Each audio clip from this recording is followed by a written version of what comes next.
Staari toob teieni Eesti suurim sõidukite kuulutus- ja tellimissüsteem mobile.ee. Järjekordne televaataja on saanud õnneloosi ja meile saab siia kiigele tulla Mario. Ma saan aru, et sa oled nüüd iga nädal praktiliselt seda kiikumist jälginud. Kas see tekitab pigem hirmu, et staarid teevad nii hästi või vastupidi, ma teeks ju paremini? No pigem hirmu.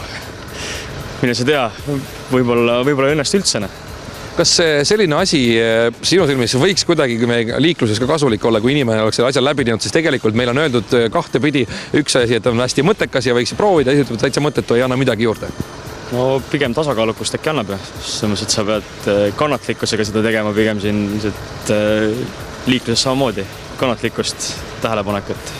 Mina kuulsin, et sa oled siin Soome pealinnas ja selle ümbruses kulleritööd teinud ja sa sõidad väga palju seal ringi. Meil on hea küsida, aga võrdleme, kus on siis parem liiklus, kas Tallinnas või Helsingi ümbruses? Tallinnas on närvilisem, aga Soomes on jälle sükest mitte liiga rahulikkust, aga pigem sükest nagu uimamist nii-öelda seda, et olgu soor läheb roheliseks, siis tal on veel aega, et kiiret ei ole kuskile. Nad võib-olla sõidavadki ainult diisli ja võib-olla suruõhugaasiga, sa ei lähegi edasi äkki? No mine sa tean, vahest vaja on, siis nad ikka suudavad seal kiiresti sõita. Mis sulle kõige rohkem silma jääb lisaks sellele, kas siis närvilisusele või uimamisele, kui sa nüüd tuled näiteks Soome laevalt maha ja hakkad linnas liikuma, et mis liiklus meil reaalselt sinu silme läbi teeb? Esimese hooga kohe ei arvestata enam teisega, kas või laeva pealt maha sõites, et Soome poole minnes 1-2 minnakse just niimoodi 2 reast 1, Eesti poole peal mina ees. Ärge tulge mulle ette. Ja ongi praktiliselt kohe teie riigiti näha? Kohe, laeva pealt maha sõites. Uskumatu tundub. Roolijoodlikkusest oleme rääkinud kõikide staaridega ka, kes meil siin käinud on. Palusin sul ka välja mõelda midagi sellist, kas väga ulmelist või vastupidi väga lihtsalt. Et kuidas seda Eestis vähendada, arvestades, et meil siin neid ikka järjest nopitakse maha neid purjusjuhte? No väga raske on midagi nagu kapitaalselt ette võtta, et pead maha ei võta, kätt maha ei võta, et löömisega mõistus ka pähe ei pane, et kui inimene astub selle sammu enne, et ega muu ei aita, kui ainult pidev kontroll.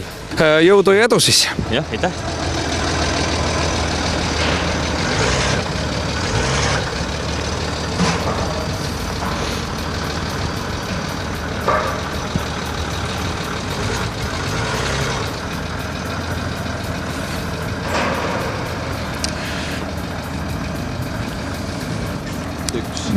Kaks, kolm. Ei, läks napilt. Närvide mäng. Aitab. Nii, 1, 2, 3, 4, 5. Ja olemas. 1.24 ja naerusuiselt tuled siit autost välja. No kuidas see oli raskem või kergem, kui sa arvasid? Kergem, kui arvasin. Kergem tõesti, jah? Sa oled esimene, kes selle ütleb? Arvasin, et läheb keerukamalt, et see just see õige hetke leidmine. Kas sa tabasid ka ära mingi pointi, kuidas ta kõigub nii kiiresti, sest mõni mees on meil siin ikkagi 3-4 korda saates juba käinud ja ta pole ikka aru saanud millestki? No tegelikult jah, see, et sa pead leidma selle õige hetke, kui auto nii-öelda hakkab nagu oma raskusega seda vajutama, siis nagu enam rohkem minna ei tohi, et siis tuleb vaadata, mis juhtub. Õige. Näed, mees on juba esimese korraga hästi aru saanud. Kuule, aga tänan sind tulemast. Tulle kingituseks ka üks korralik alkoscanni alkomeeter ja kui sul selle kohta huvidi veel on, siis alkomeetri.com on see aadress, kus infot saab. Igatahes täname. Sa tegid meie televaatajate uhkust. 1.25 oli see aeg, mis saab. Ma arvan, et kas see ei ole mitte televaatajatest üks parim aega, nii et kõige parem võib-olla tõesti, jah, Raivo ütleb kõrvalt, nii et au ja kiitus, aitäh! Jah, aitäh teile!